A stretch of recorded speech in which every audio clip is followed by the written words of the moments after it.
Nous manifestons pour déclarer en ce moment que le peuple togolais est fatigué de tout ce qui se passe au pays. Nous avons marre car ce régime a trop perduré. Et nous demandons tout simplement que ce régime quitte le pouvoir et laisse la place à d'autres Togolais qui pourront gérer ce pays. Car on a eu sous leur règne trop de morts, trop de massacres, trop de kidnapping, trop c'est trop, voilà. Donc nous demandons tout simplement que ce régime démissionne tout simplement et laisse la place à d'autres personnes. On fait le nécessaire pour que ce régime quitte le pouvoir et que nous demandons aussi à la CEDEAO qui l'a mis au pouvoir, à la tête de cette institution, d'agir pour que ce sanguinaire quitte ce pouvoir, que ce sanguinaire quitte, voilà, et que Macron, comme ils ont l'habitude de le faire, aujourd'hui le peuple togolais souffre, mais aucune institution ne dénonce ce qui se passe dans notre pays. Donc nous demandons aujourd'hui à ce que l'Union africaine et que la CEDEAO agisse pour que le pouvoir revienne au peuple.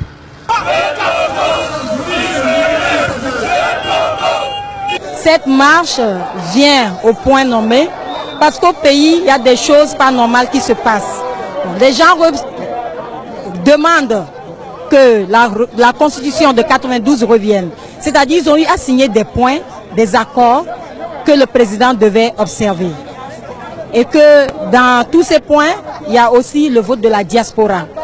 Bon, il faut signaler qu'au Togo, la diaspora togolaise n'a jamais voté. C'est pas comme au Sénégal.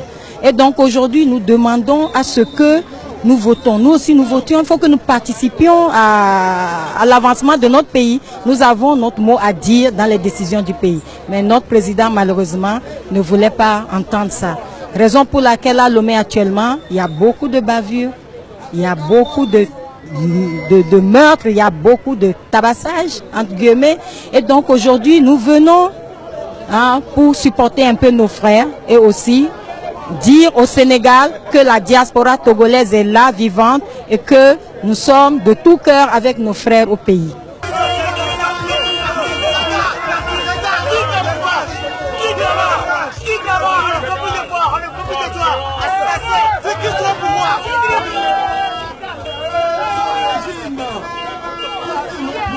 Vous voyez, notre président, on lui a collé cette étiquette de président dictateur.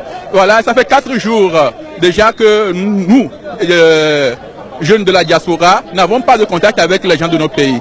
Voilà, un monsieur à qui on a collé une étiquette de dictateur et depuis 4 jours pour une manifestation pacifique au pays pour m'indiquer des droits tout à fait normaux, ce dictateur, ou selon lui, il n'est pas, a décidé de bloquer les réseaux sociaux pour le pays, pas de communication avec l'extérieur. En ce moment, est-ce que cette étiquette de dictateur lui est enlevée ou pas?